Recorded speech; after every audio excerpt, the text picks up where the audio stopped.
membre de l'Alliance Benno Bokk Yakaar, nous avons conduit le président Macky Sall à la présidence de la République et je viens exiger qu'il respecte, lui, notre Constitution. Voilà l'objet de ma conférence de presse. Je suis venu dire que l'article 37 de la Constitution du Sénégal dit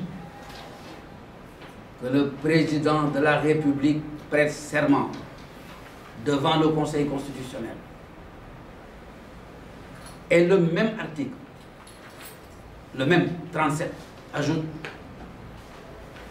le président nouvellement élu fait une déclaration de patrimoine devant le Conseil constitutionnel qui la rend publique. Selon mon interprétation de la Constitution, et je souhaite aujourd'hui encore que tous les constitutionnalistes du Sénégal se prononcent, la déclaration de patrimoine est la première formalité avant la formation de tout gouvernement que doit respecter le président de la République. Dès qu'il prête serment, le Conseil constitutionnel doit lui demander de faire la déclaration de son patrimoine. En droit privé, la notion de patrimoine, ce n'est pas seulement les biens qu'on a, les dettes font partie d'un patrimoine. À gauche, ce sont vos biens, à droite, ce sont vos dettes. Car quelqu'un qui a 1 milliard de dettes, que nous ne connaissons pas, qui prend 1 milliard qui paye ses dettes, on ne sait pas qu'il a payé des dettes de 1 milliard, donc il s'est enrichi. Qui paye ses dettes s'enrichit. Donc le patrimoine, c'est l'universalité de la personne, bien actif et passif.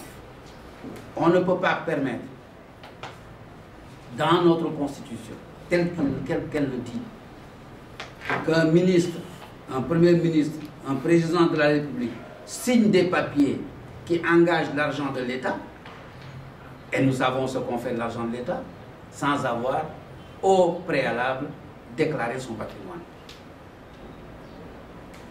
Ce texte existe dans la Constitution de 2001.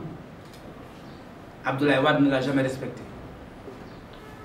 Le même texte existe dans la Constitution modifiée. Abdoulaye Wade ne l'a jamais respecté. Aux élections de 2007, Abdoulaye Wade ne l'a jamais respecté. Aujourd'hui, le peuple sénégalais dit il faut des audits. Il faut des contrôles. Mais si Abdoulaye Wade avait respecté la déclaration de patrimoine constitutionnel, s'il avait respecté son serment constitutionnel, il aurait fait sa déclaration de patrimoine, il l'aurait fait faire à tout son gouvernement. Aujourd'hui, on n'aurait pas de difficulté.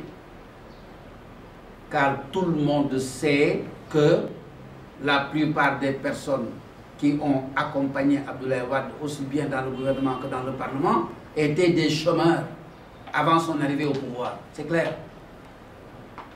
Ceux qui n'étaient pas des chômeurs n'avaient pas grand-chose. Aujourd'hui, tout le monde dit, ils ont ceci, ils ont cela, ils ont ceci, ils ont cela. Mais si la Constitution avait demandé en 2001 les déclarations de patrimoine, c'était pour éviter cela. Et donc aujourd'hui, moi je dis que M. Abdoulaye Wade est en situation délictuelle.